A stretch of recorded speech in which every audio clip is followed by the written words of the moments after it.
Halo semua, nama gue Aurel, gue dari Ilmu Ekonomi 2020, dan pada kesempatan kali ini gue bakal ngejelasin soal UAS Ganjil tahun 2021-2022. Kita langsung masuk aja ke soal yang pertama. Di sini soal yang pertama itu tentang pasar monopoli, perusahaan monopoli, di mana Sulfikar Firm ini merupakan perusahaan monopoli pada blok ice atau balok es di Slayer Island. Nah, kita yang pertama tuh disuruh jelasin kenapa despite si perusahaan monopoli ini merupakan price maker, tapi mereka nggak bisa ngeset harga unlimitedly atau seenaknya dia mau berapapun. Kita disuruh juga ngegunain grafik untuk menyupport explanation kita. Jadi kita gambar dulu grafiknya seperti yang bisa kita lihat ini di yang gue kasih tanda ini. Jadi kenapa perusahaan monopoli itu nggak bisa netapin harga semena-mena? Hal itu karena mereka tuh punya yang namanya demand curve atau permintaan dari masyarakat. Jadi kayak kalau misalnya si harganya itu melebihi atau kurang dari si demand curve ini, otomatis nggak ada yang mau beli dong produknya. Jadi mereka harus menetapkan harga di titik-titik yang ada di sepanjang demand curve ini.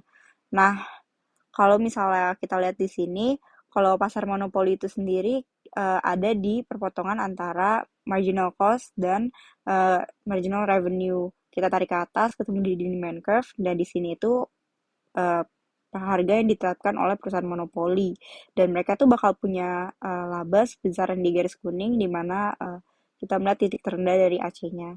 Nah, ini tuh laba yang dipunyai oleh pasar monopoli. Balik lagi ke soal, mereka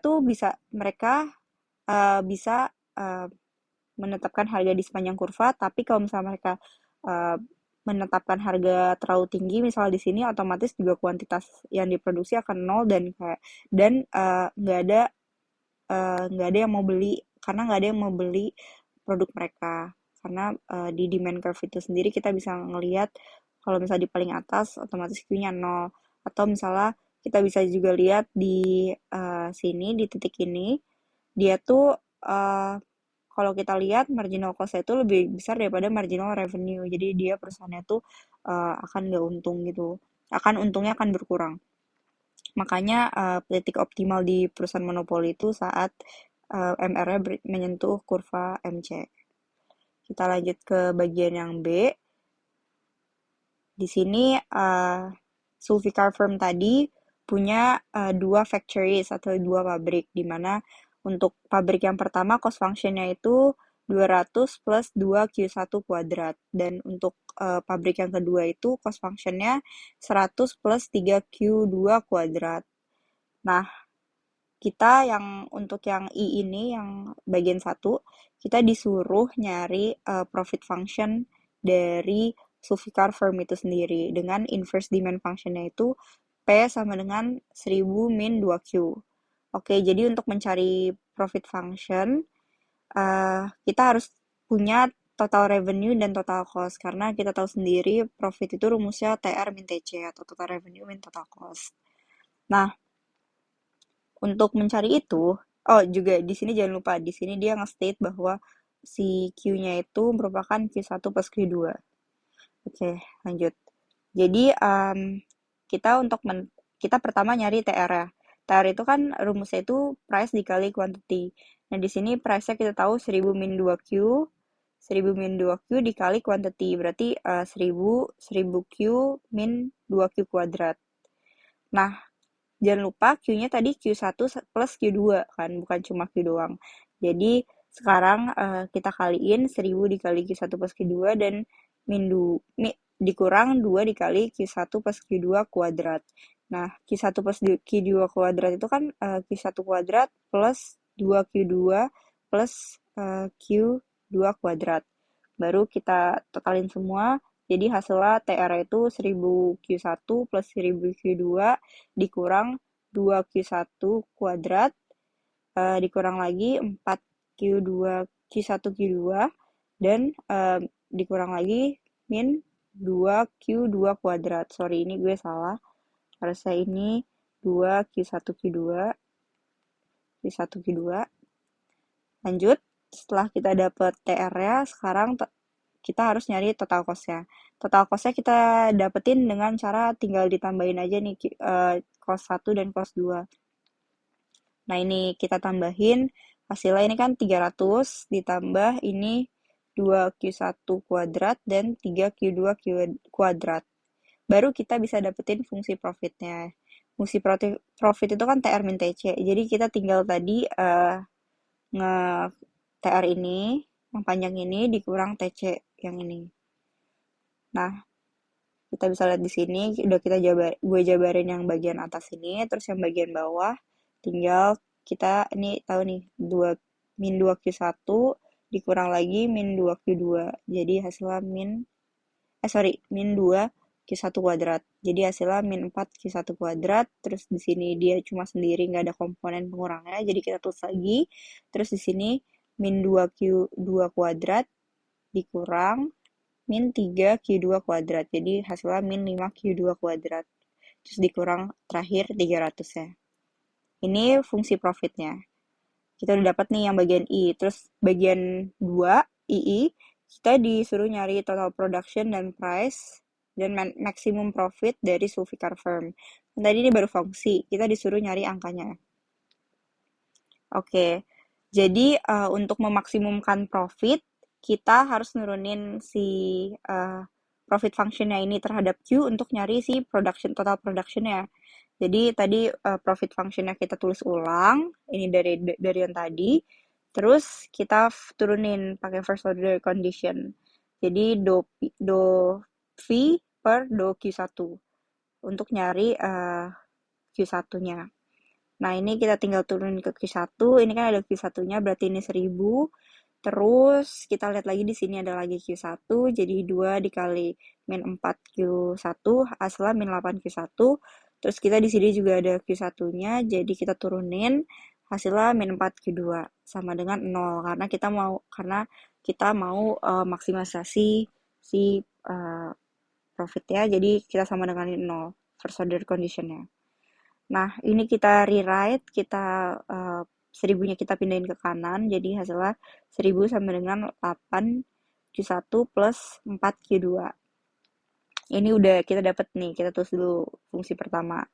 Terus kita kedua, kita turunin tadi profit function ini terhadap Q2 dengan cara yang sama. Kita mendapatkan 1000 min 4 Q1 min 10 Q2. Nah, ini kita set sama dengan 0 juga, terus kita ininya kita pindahin ke kanan. Jadi hasilnya 1000 sama dengan 4Q1 plus 10Q2. Ini untuk equation yang kedua. Sekarang kita sama denganin equation pertama sama dengan equation kedua karena di sini kita sama-sama 1000 kan. Jadi 8Q1 plus 4Q2 sama dengan 4Q1 plus 10Q2. Kita pindah-pindahin aja, jadi 4Q1 sama dengan 6Q2, terus berarti Q1-nya sama dengan 6 per 4 Q2, di mana hasilnya 1,5 Q2. Ini kita set jadi equation 3, terus selanjutnya kita substitusi si equation 3 ini ke equation 1. Jadi tadi equation 1 kan 8Q1 plus 4Q2. 8 dikali Q1-nya 1,5 Q2 plus 4 Q2 sama dengan 1000. Terus hasilnya 12 Q2 plus 4 Q2 sama dengan 1000. Kita tambahin aja 16 Q2 sama dengan 1000. Q2-nya 1000 bagi 16 sama dengan 62,5. Nah, ini kita set jadi equation 4. Terus kita substitusiin si equation 4 ini ke equation 3. Jadi Q1 sama dengan 1,5 Q2. Q2-nya kan tadi 62,5. Jadi hasilnya 93,75. Kita udah dapat Q1 dan Q2. Sekarang kita tambahin Q1 dan Q2. 93,75 tambah 62,5 hasilnya 156,25 untuk total production-nya. Nah, kita udah dapat total production, sekarang kita disuruh cari price.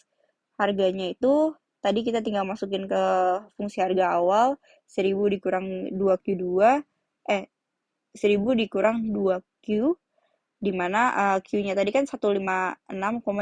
Jadi 1000 dikurang 2 dikali 156,25. Hasilnya adalah 687,5. Ini harganya. Terus kita sekarang nyari profitnya. Tadi kita tinggal masukin si harga dan Q1 Q2 ke profit function yang udah kita develop di sini.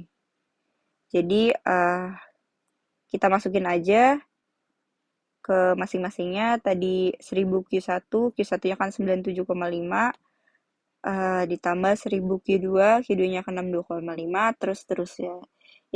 Tinggal masukin aja ke fungsi profitnya. Kita dapat hasil profitnya itu 77.825. Jadi itu untuk yang bagian 2. Sekarang kita lanjut untuk ke yang bagian C. Di bagian C sekarang si Sulficar firmnya bakal expand supplying ke Kabayana Island, di mana mereka juga bakal decide to close both factories yang tadi dan create new one. Dan karena mereka punya new factory, maka akan ada new cost function, yaitu 300 plus 0,5 Q2 Q kuadrat, di mana Q-nya itu sama dengan Q1 plus Q2. Di bagian I, kita ditanya berapa optimum number of prices dan output dari each island, dari Kabayana dan Selayar. Nah, jadi kita tulis ulang dulu yang diketahui. Diketahui P1 demand function untuk si Sulfikar adalah 1000 min 2Q1 dan untuk si Kabayana adalah 1500 min Q2. Kita cari untuk mencari price dan output yang profit maximizing. Caranya dengan seperti biasa, MC sama dengan MR1 sama dengan MR2. Untuk si Pulau Selayar, kita pakai demand function dia, yaitu P1 sama dengan 1000 min 2Q1 untuk nyari TR. Kalau untuk nyari TL, tinggal dikali Q1. Jadi hasilnya 1000Q1 min 2Q1 kuadrat. Terus kita turunin terhadap Q1 untuk dapetin MR, yaitu berarti 1000 min 4Q1. Baru kita sama dengan ini, MR1 sama dengan MC. Jadi 1000 min 4Q1 sama dengan Q1 plus kedua MC-nya. Nah, untuk hasil akhirnya kita tinggal pindahin, jadi Q2 sama dengan 1000 min 5Q1. Kita lakukan hal yang sama untuk Kabayana, kita tulis ulang demand function, terus kita kaliin Q2 untuk dapetin TR2. Nah, hasilnya adalah 1500 Q2 min Q2 kuadrat. Baru kita turunin terhadap Q2 untuk nyari si MR-nya. Ini hasilnya 1500, ini dikali ke depan jadi min 2Q2. Baru kita samain sama MC-nya, hasilnya adalah 1500 min 3Q2. Setelah kita dapat Q1 sama Q2-nya, functionnya, sekarang kita masukin function Q2 ke dalam Q1. Jadi 1500 min 3Q2, berarti 1500 min 3 dikali 1000 dikali 1000 dikurang 5Q1. Hasilnya adalah 1500 dikurang 3 kali 1000 min 3000 min 3 kali min 5Q1 plus 15Q1. Jadi kita pindah-pindahin, dapat 14Q1 sama dengan 1500, Q1 sama dengan 1500 bagi 14, yaitu 107,14. Ini untuk Q1. Sekarang kita nyari P1, tinggal kita masukin si Q1 ini ke dalam rumus P1 yang awal, yang ini. Jadi hasilnya adalah 1000 min 2 kali 107,14, yaitu 785,72. Ini adalah P1. Lalu lanjut, kita nyari Q2, ini 1000 dikurang 5 dikali Q1 dari kita dapat dari si Q2 ini yang ada di post layar ini. Lalu hasilnya adalah 464,3. Ini untuk Q2. Untuk nyari P2 tinggal kita masukin si 464,3 ini ke dalam fungsi dari P2 yang ini. Hasilnya adalah 1035,7. Ini adalah P2. Udah dapet kita optimum price dan output. Di bagian 2 kita baru tanya maksimum profit buat Sulficar Firm. Jadi untuk si Sulficar Firm itu sendiri profitnya berarti TR total atau TR1 ditambah TR2 dikurang TC-nya. Nah, TR1 tadi kita tahu di atas adalah Sebentar. Tar satu nih, 1000 Q1 min 2 Q1 kuadrat, 1000 Q1 min 2 Q1 kuadrat, TR2-nya itu 1500 Q2 min Q2 kuadrat, kita masukin juga, baru kurang TC yang awal banget dari samping sini. TC-nya tadi kita udah menemukan, tadi berapa ya? Pokoknya kita ambil dari yang tadi, TC-nya kita masukin aja, min 300 plus 0,5 kali Q1 plus Q2 kuadrat. Sorry, bukan dari yang tadi. Masa TC-nya dari new cost function. Sorry, gue agak halu. Um, New cost function-nya kan tadi 300 plus 0,5 Q kuadrat. Kita masukin aja. Jangan lupa Q-nya itu Q1 plus Q2. Jadi di sini Q1 plus Q2 kuadrat. Kita habis itu tinggal masukin angka-angkanya yang udah kita dapetin nih, Q1, P1, Q2, P2 ke dalam si profit function-nya kita dapetin hasilnya 401.485,5. Ini hasil profitnya. Jangan lupa ya guys, kalau misalnya kalian nanti di ujian, tulis juga kesimpulannya dalam bentuk kalimat. Jadi untuk yang bagian I, misalnya bagian satu, kalian tulis jadi kuantitas untuk Pulau Selayar segimana dan Pulau Kabaina berapa gitu. Jangan lupa kalian tulis si kesimpulannya itu supaya kalian dapat nilai juga.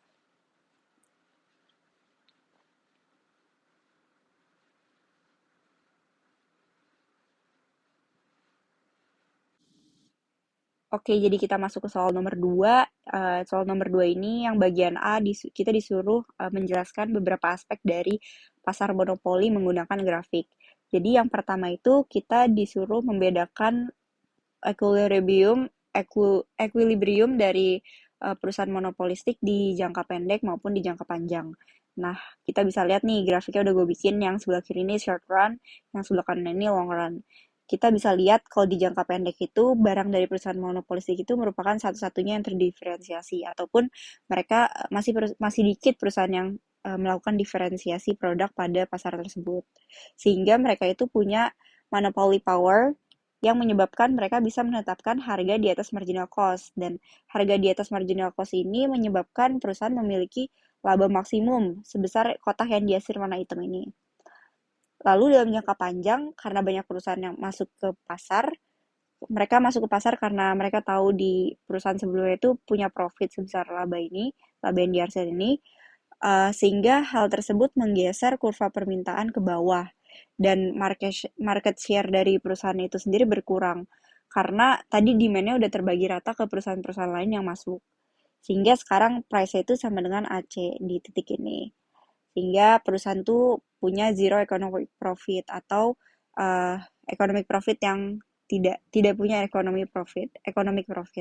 Di sini economic profit itu sudah mengkonsiderasi adanya opportunity cost. Jadi mereka tetap punya accounting profit, tapi mereka tidak punya economic profit. Yang kedua, kita disuruh jelasin efisiensi condition dari pasar monopolistik itu sendiri.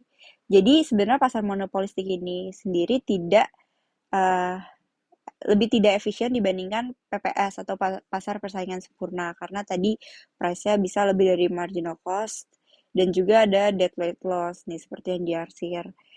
Cuma tuh dead weight loss ini gak sebesar dead weight loss yang ada di pasar monopoli. Jadi nyambung juga dengan poin ketiga, apakah government intervention diperlukan? Jawabannya itu tidak diperlukan karena dead weight loss-nya itu kecil dibandingkan dengan pasar monopoli, dan di sini market power dari perusahaan tersebut juga kecil, jadi nggak diperlukan. Selain itu juga pasar monopolistik ini membawa manfaat ke masyarakat berupa inovasi diferensiasi jangka pendek, atau bisa kita bilang masyarakat mempunyai lebih banyak pilihan diferensiasi produk dari pasar tersebut, yang dimana keuntungannya itu bisa melebihi inefisiensi yang dihasilkan. Kita lanjut ke yang B. Di sini kita udah masuk ke beda tipe lagi soal. Di sini kita lihat Fargo Brothers Company is the only company, berarti dia adalah perusahaan monopoli yang menyediakan jasa marine tourism di Anyaria Island. Nah, di sini kita diketahui juga bahwa inverse demand function-nya itu P sama dengan 140 min Q dan marginal cost-nya itu konstan di angka 20. Dan dia nggak punya fixed cost, berarti marginal cost-nya ini sama dengan average cost-nya juga. Nah, terus yang I itu ditanya berapa maksimum profit dari Fargo Brothers Company. Untuk mengetahui maksimum profit, kita harus punya MR dan MC. Karena untuk maksimisasi profit, kita dapat dari MR sama dengan MC. Jadi pertama kita nyari MR, MR itu didapat dari turunan TR terhadap Q. TR-nya itu sendiri didapat dari P dikali Q, di mana P-nya di sini 140 min Q dikali Q, hasilnya adalah 140 Q min Q kuadrat, dan MR-nya kita turunin terhadap Q, hasilnya adalah 140 min 2Q. Baru kita samain MR sama dengan MC, di sini MR-nya 140 min 2Q disama denganin 20. Jadi 2Q-nya sama dengan 140 min 20, 120 sama dengan 2Q, lalu Q-nya sama dengan 120 bagi 2, yaitu 60. Setelah kita dapat Q, kita sekarang bisa nyari P. P-nya di sini tadi kan 140 min Q, berarti 140 min 60. Jadi P setara itu 80. Sekarang baru kita bisa dapat profitnya. Profit itu kan TR min TC, tadi TR itu P dikali Q, TC-nya itu sama dengan AC min Q atau TC min Q. Jadi karena tadi cost-nya itu cost-nya itu kita tahu cuma variable cost, nggak ada fixed cost, jadi di sini AC min Q. Nah, jadi profitnya sendiri berarti 80 dikali 60 minus 20 AC-nya dikali 60. 60 itu Q tadi yang kita dapat. Jadi hasilnya adalah 4.800 dikurang 1.200, jadi profitnya 3.600. Nah, kita kedua itu kita dibilang di sini karena ada urusan family dispute, mereka company itu di-split jadi dua untuk si Fargo dan di Fargo. Berarti di sini karena ada dua company, dia bukan lagi monopoli. Di sini kita masuknya mungkin oligopoli karena di soal ini kita disuruh nyari coordinate competition, dimana kita tahu sendiri di pasar oligopoli itu sendiri ada beberapa jenis competition.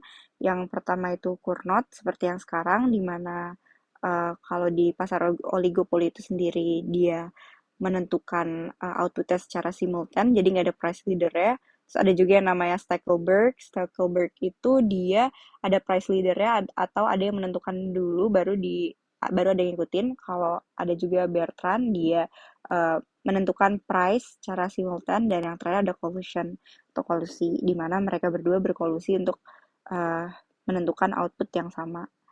Nah, di sini kita disuruh nyarinya coordinate competition, terus kita ditanya berapa maximum profit dari Kak Fargo dan di Fargo. Jadi untuk Kak Fargo itu kita notasiin di sini TR1 dan di Fargo itu kita notasiin di sini TR2. Dan marginal cost-nya itu sama kayak sebelumnya, yaitu 20. Untuk note aja, jadi kalau misalnya marginal cost-nya itu sama, identical, mereka tuh nanti reaction functions di antara kedua perusahaan tuh bakal sama, kecuali nanti marginal cost-nya itu beda. Nah, kalau marginal cost-nya beda, pasti reaction function 1 dan 2 tuh bakal beda juga. Tapi karena di sini sama, nanti hasilnya reaction function-nya itu bakal sama. Nah, kita masuk pertama, kita sama kayak tadi untuk maksimisasi profit, kita MR sama dengan MC. Untuk dapat MR, kita nyari TR pertama. Jadi TR pertama itu P dikali Q1. Dimana tadi P P-nya itu sendiri 140 min Q, di mana Q-nya itu kan Q1 sama Q2. Jadi kita di sini harus menjelaskan dulu kalau Q-nya itu Q1 dan Q2, baru dikali Q1. Nah, berarti setelah kita kali hasilnya 140 Q1 min Q1 kuadrat dikurang Q1 Q2. Untuk MR sendiri kita turunin ke Q1. Ingat ya guys, Q1. Jadi ini ada Q1-nya jadi 140, yang ini juga Q1 jadi 2Q1, dan di sini Q1-nya kita turunin jadi Q2. Baru kita samain MR1 dengan MC1.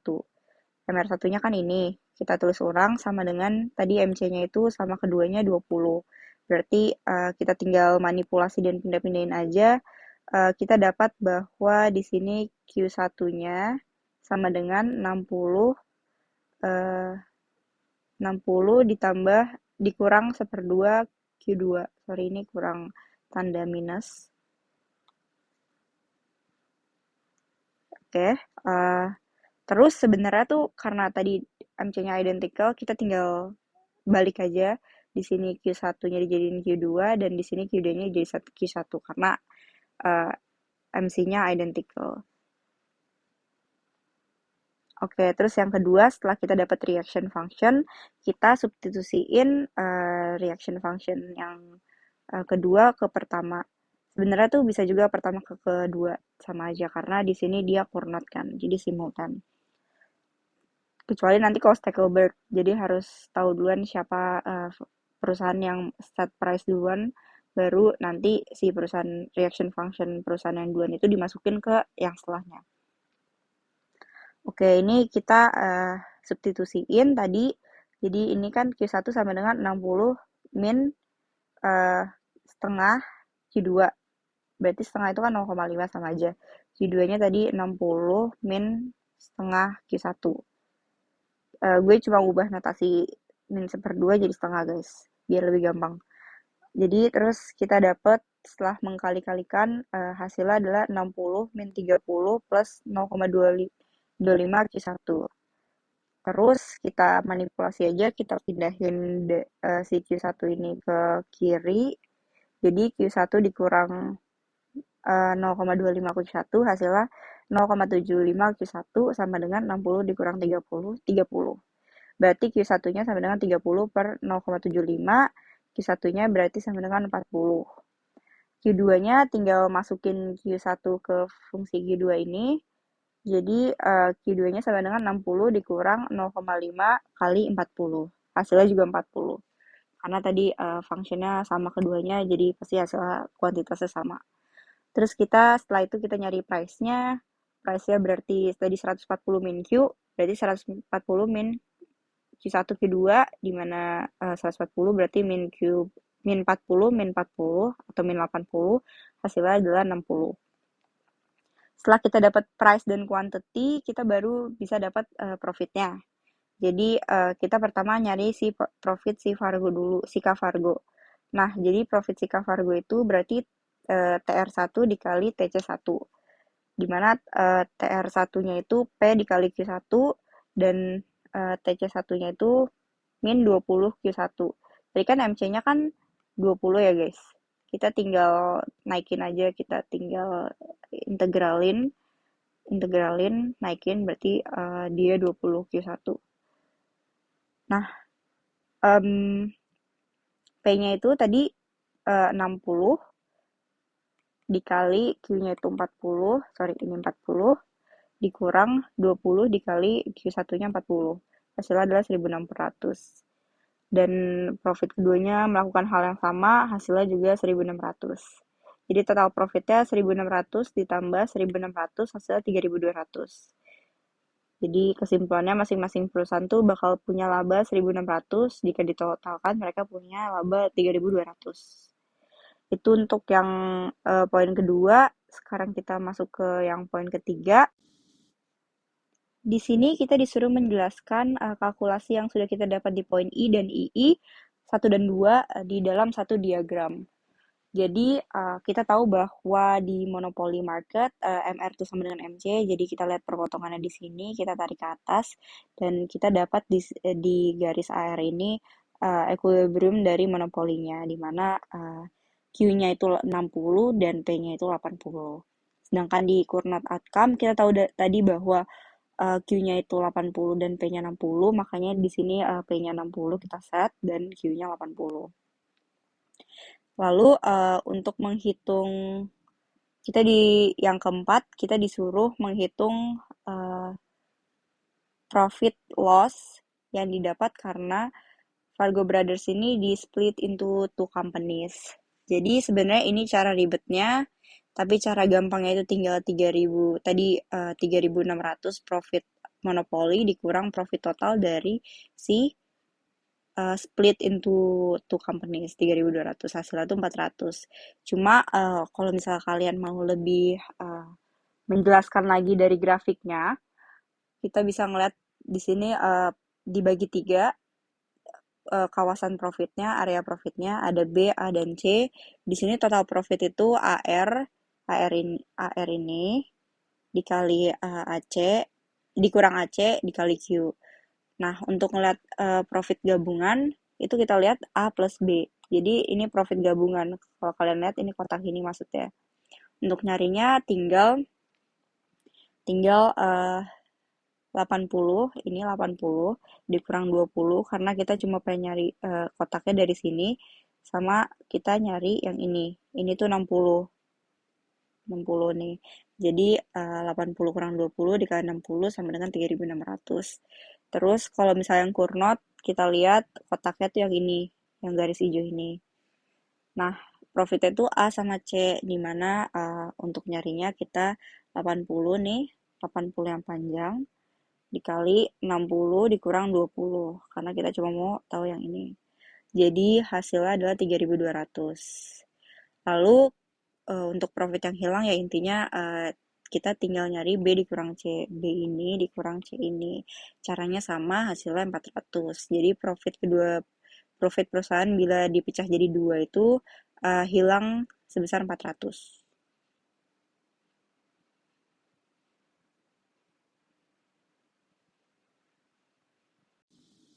Oke, kita masuk ke soal nomor 3. Di sini PT BA Bukit Acem, dia merupakan perusahaan yang memproduksi batu bara di Provinsi X dan dia merupakan monopsoni atau single buyer atau satu-satunya pembeli di pasar labor itu sendiri.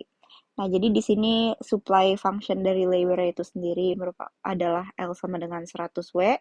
Terus di sini dia bilang W adalah wage-nya, dan juga di sini dia bilang productivity dari menggali coal dari satu labor itu 2 ton per hour. Productivity ini merupakan MPL atau marginal product labor atau tambahan output dari tambahan labor.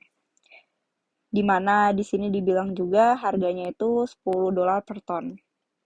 Jadi di sini pertama yang A kita ditanya berapa optimal workers dan juga wage ya untuk PTBA.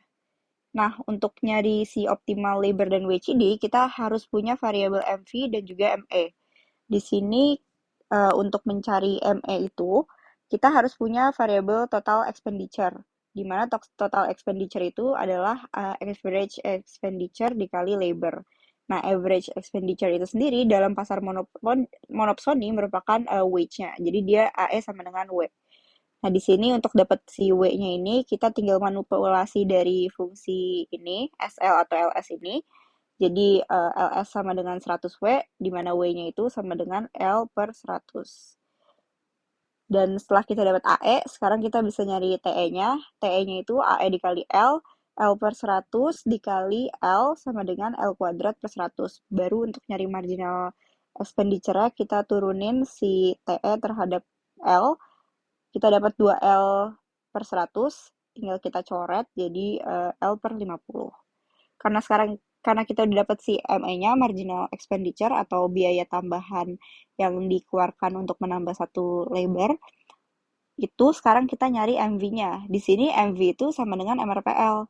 Jadi MRPL itu marginal revenue product of labor, di mana MRPL itu merupakan variabel yang menunjukkan tambahan revenue atau tambahan keuntungan dari tambahan labor, tambahan satu unit labor. Nah, cara nyarinya itu MPL yang tadi productivity dikali P atau price ya. Jadi MPL-nya itu sendiri 10, MPL-nya itu 2, price-nya itu 10, jadi 20. Sekarang baru deh kita bisa nyari keseimbangan monopsonis ya. Jadi caranya tadi MV sama dengan ME, MV-nya itu sendiri tadi 20, sama dengan ME-nya itu L per 50. Tinggal dikali, jadi labor-nya kita dapat 1000, dan juga di sini kita nyari wage, pakai fungsi wage yang awal, L per 100, di mana 1000 bagi 100 sama dengan 10. Jadi di sini perusahaan untuk memaksimalkan profit harus menyewa 1000 pekerja dengan upah $10 per jam jika dia adalah perusahaan yang monopsonis. Terus kita tahu bahwa di bagian B ini si perusahaan monopsoninya ini kehilangan kekuatannya sebagai monopsoni. Jadi dia sekarang berada di PPS, pasar persaingan sempurna atau competitive market. Di sini kalau di PPS itu supply-nya sama dengan labor. Kalau tadi kan supply nggak sama dengan labor kan di sini. Sorry, supply sama dengan demand. Kalau di sini kan tadi supply-nya itu sama dengan ME-nya kan, di titik ME berpotongan. Kalau di sini supply sama dengan demand-nya. Nah, kita sekarang sama caranya kayak tadi di sini, tapi kita tahu MRPL-nya udah sama dengan average expenditure, bukan marginal expenditure lagi. Jadi kita tinggal nyamain tadi fungsi average expenditure dari sini, si L sama dengan L per 100, dengan MRPL yang kita dapetin dari sini, MRPL-nya itu 20, eh kita tinggal sama denganin, terus 100 dikali 20, labornya sama dengan 2000, nambah dari yang tadi kan 1000. Terus untuk nyari wage-nya tinggal pakai fungsi rumus AE tadi, W tadi. Jadi L per 100 sama dengan 2000 per 100 sama dengan 20. Jadi wage-nya 20. Maka di pasar persaingan semurna, perusahaan PTBA ini akan menyewa 2000 tenaga kerja dan dengan upah $20 untuk mendapatkan profit maximizing labor dan juga wage-nya. Sekarang kita harus nge-compare si kalkulasi dari A, monopsoni, dan juga yang B, yang PPS, untuk melihat kondisi di masing-masing pasar. Kita, kalau kalian lihat di sini WC dan LC ini merupakan wage dan labor di pasar kompetitif, di mana kita tahu tadi D-nya berpotongan dengan SL di sini.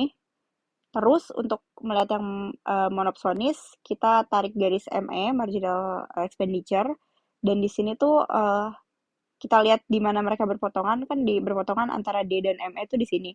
Terus kita tarik garis ke bawah ke AE, baru kita dapat titik keseimbangannya. Di mana di sini wage 10 dan 1000.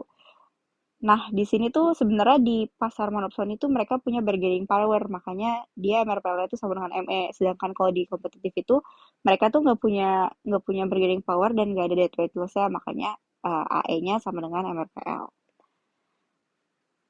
Jadi kesimpulannya kita tahu bahwa di pasar kompetitif yang ini punya labor dan juga wage yang lebih besar dibandingkan di pasar monopsoni. Dan juga di pasar monopsoni ini punya dead weight loss sebesar garis segitiga ini, guys. Sebesar areanya sebesar yang warna hijau, di arsir hijau. Kita lanjut ke yang bagian D.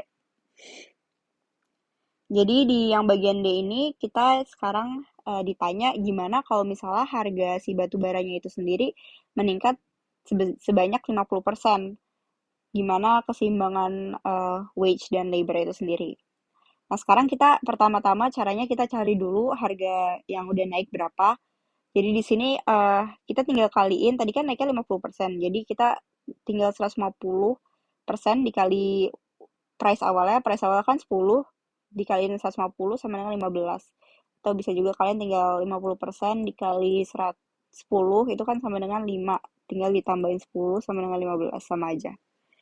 Terus eh si price ini sebenarnya di yang sebelumnya tuh ngaruhin apa aja sih? Jadi kalau kita balik lagi ngeliat di sini, si price itu tuh cuma mempengaruhi terbentuknya MRPL. Jadi di sini AE tuh nggak kepengaruh. Jadi yang akan berubah tuh cuma MRPL dan MV-nya.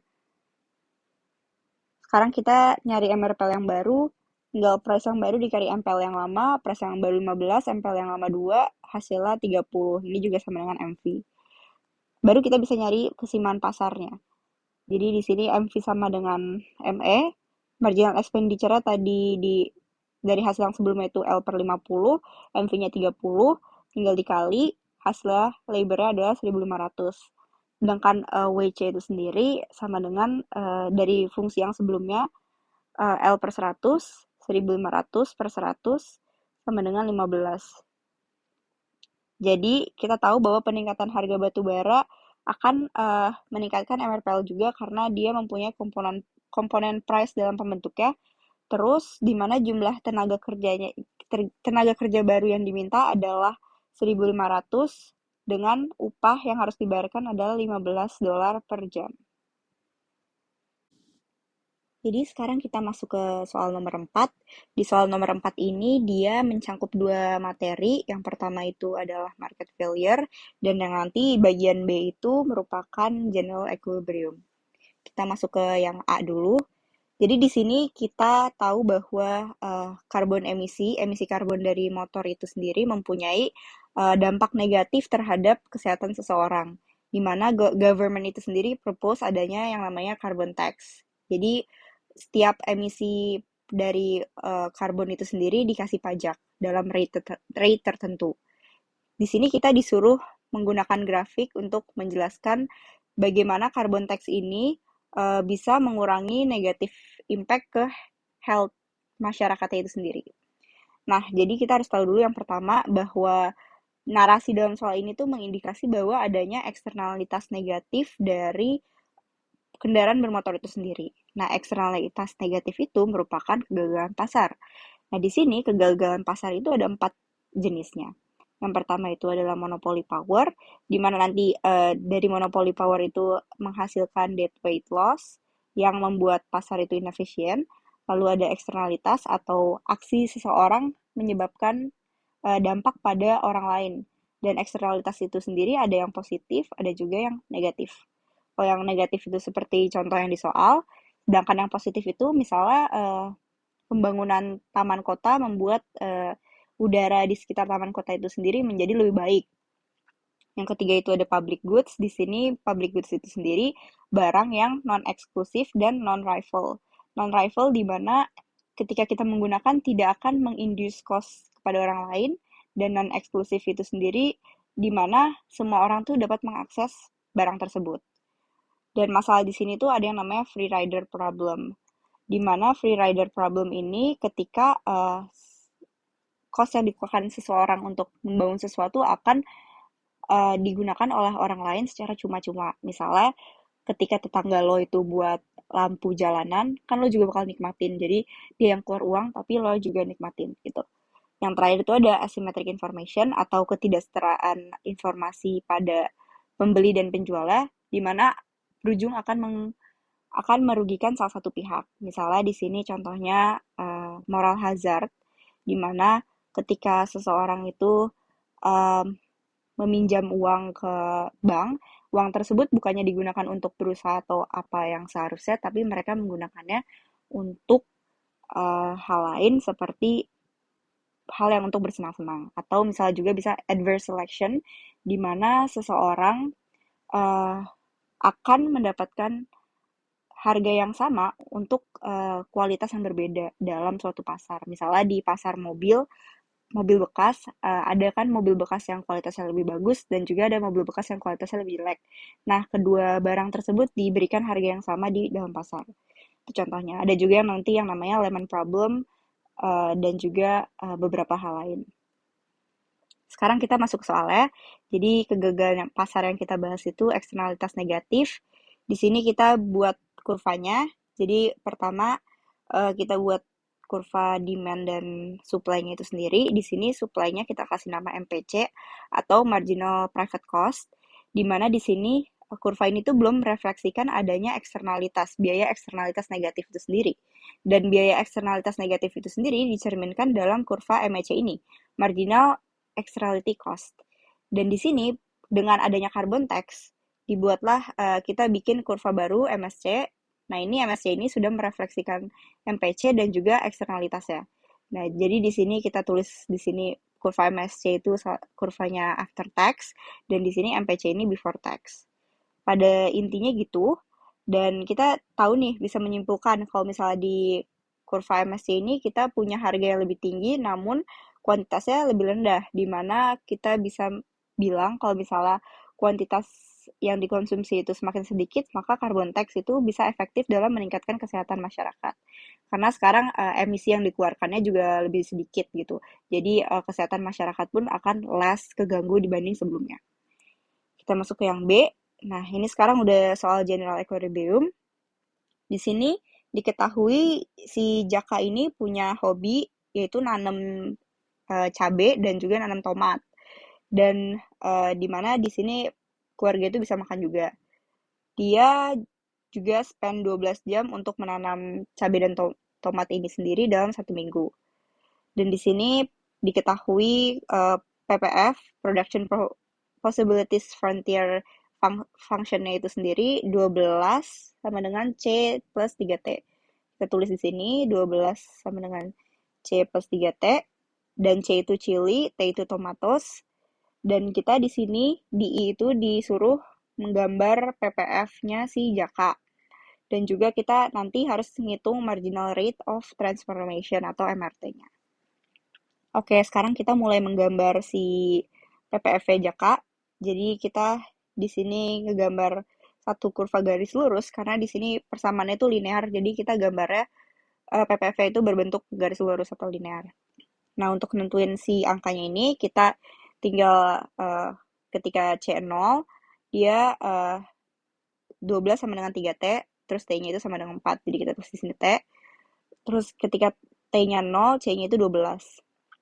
Dan di sini dia dari soal emang udah dikasih tahu ya guys, kalau misalnya si cabenya itu di vertikal dan kalau yang si tomatnya itu di horizontal. Terus kita nyari MRT-nya, marginal rate of transformation. Di sini caranya itu DC per DT, kita lihat dari yang ini aja.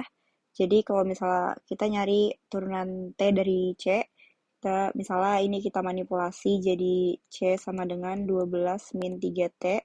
Di sini turunan T dari C-nya itu kan min 3. Jadi di sini hasilnya MRT-nya min 3. Nah, jadi kesimpulannya itu Jaka harus mengorbankan 3 kilo cabai karena dia min 3, jadi mengurangi 3 kilo cabai untuk menambah produksi 1 kilo tomat.